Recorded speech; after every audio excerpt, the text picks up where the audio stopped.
नमस्कार मंडळी. वीकेंडला शनिवारी आम्ही सगळ्यांनी छावा ही मूव्ही बघण्यासाठी जायचं असं ठरवलं. संध्याकाळी 7 वाजता सगळेजण आम्ही सोबत बाहेर निघालो.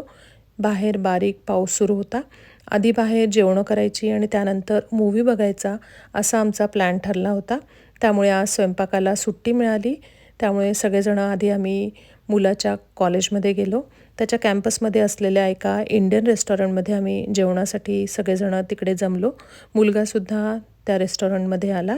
इकडे अमेरिकेत भारतीय रेस्टॉरंटमध्ये भरपूर अमेरिकन लोक आपलं जेवण जेवणासाठी येतात. त्यांना आपले बरेच पदार्थ आवडतातही आणि हे रेस्टॉरंट कॅम्पसमध्ये असल्यामुळे इथे भरपूर विद्यार्थीसुद्धा जेवणासाठी येत असतात. मुलाच्या मित्रांनासुद्धा भारतीय आपलं जेवण खूप आवडतं.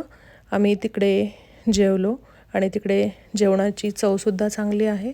जेवल्यानंतर आम्ही सगळेजणं तिकडून निघालो. त्यानंतर आम्ही थिएटरमध्ये पोहोचलो आणि आमची तिकीटं आम्ही कलेक्ट केली आणि पिक्चर बरोबर तिकडे वेळेत सुरू झाला. पूर्ण थिएटर भरलेलं होतं. एकदम शांतता पसरलेली होती. मराठी साम्राज्याचे दुसरे छत्रपती संभाजीराजांचा जीवनकाळ जन्मापासूनच बिकट आणि अतिशय कठीण होता. पण तरीही सर्व परिस्थितीशी सामना करत हे शूर पुरुष अवघ्या महाराष्ट्राचे प्रेरणास्थान बनले आणि त्यांच्यावर निघालेला हा पिक्चर बघून खरंच डोळ्यात अश्रू आले. इंटरव्हलनंतरचा जो पिक्चर आहे तो बघताना तर खरंच खूप रडायला येत होतं.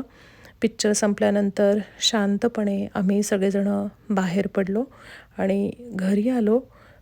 एकमेकांशी आम्ही काहीही न बोलता चुपचाप आम्ही घरी आलो. धन्यवाद.